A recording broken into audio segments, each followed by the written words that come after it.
Crossing Bayabas nagdako siya, ilano nga maayo ang ilang pamilya.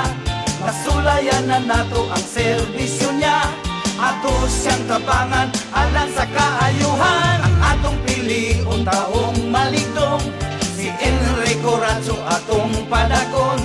Andam siyang utabang kanatong tanan, busa atong iboto sa Oktubre 25. Racho atong iboto, bata o tigulang siya maduulan. Racho ibalik sa konseho, kapuso, kapamilya o kabarkada pa.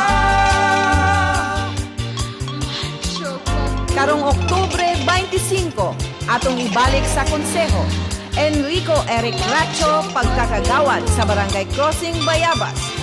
Kagawad Enrico Eric Racho, kapuso, kapamilya o kabarkada nato sa barangay.